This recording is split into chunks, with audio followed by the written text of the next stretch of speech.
Hello மக்களே, வணக்கம். Welcome back to my channel. நம்ம இன்றைக்கி என்ன வீடியோ பார்க்க போகிறோன்னு பார்த்தீங்கன்னா, பாருங்கள் கிளைமேட் எப்படி இருக்குன்னு சொல்லிட்டு. இந்த இருட்டில் இந்த கொஞ்சோண்டு தெரியல வெளிச்சத்தெல்லாம் அந்த நிலாவை பார்க்கும்போது அப்படி இருக்குது. இத்தனை பேருக்கு இந்த மாதிரி இருட்டில் கொஞ்சம் லைட்டு வெளிச்சத்தில் உட்காந்து இந்த மாதிரி நிலாவை பார்க்குறதுக்கு, வானத்தை பார்க்குறதுக்கு பிடிக்கும்னு சொல்லிட்டு கமெண்ட் பண்ணுங்கள். எங்களுக்கு ரொம்ப பிடிக்கும். ஏன்னா மௌனிக்காக்க நிலா காட்டி தான் சாப்பாடு ஊட்டணும்.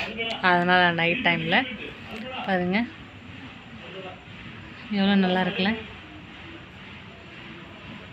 இந்த வீடியோ உங்களுக்கு பிடிச்சிருந்துச்சுன்னா லைக் பண்ணுங்கள், ஷேர் பண்ணுங்கள், கமெண்ட் பண்ணுங்கள். மறக்காமல் நம்ம சேனலை சப்ஸ்கிரைப் பண்ணிக்கோங்க. அப்புறம் பார்த்திங்கன்னா எத்தனை பேருக்கு இந்த மாதிரி பார்க்குறது ரொம்ப ரொம்ப பிடிக்கும்னு சொல்லிட்டு சொல்லுங்கள். எத்தனை பேர் தினமும் பார்க்குறீங்க, இல்லை நான் பார்க்குறேன், இதை நான் மிஸ் பண்ணுறேன்னு சொல்லிட்டு சொல்கிறாங்க எத்தனை பேருங்க. சின்ன வயசில் நான் இந்த மாதிரிலாம் பார்த்துருக்கேன், என் பாட்டிலாம் கதை சொல்லுவாங்கன்னு சொல்லிட்டு ஃபீல் பண்ணுறவங்க எத்தனை பேர். இப்போ பாட்டிலாம் இல்லை, நம்ம அங்கங்கே தனித்தனியாக இருப்போம், சிட்டிலலாம் இருப்போம். அந்த மாதிரி இருக்கிறவங்க எத்தனை பேர் ஃபீல் பண்ணுங்கன்னு சொல்லிட்டு கமெண்ட் பண்ணுங்கள். பாய் பாய். வேறு ஒரு நல்ல வீடியோவில் சந்திக்கலாம்.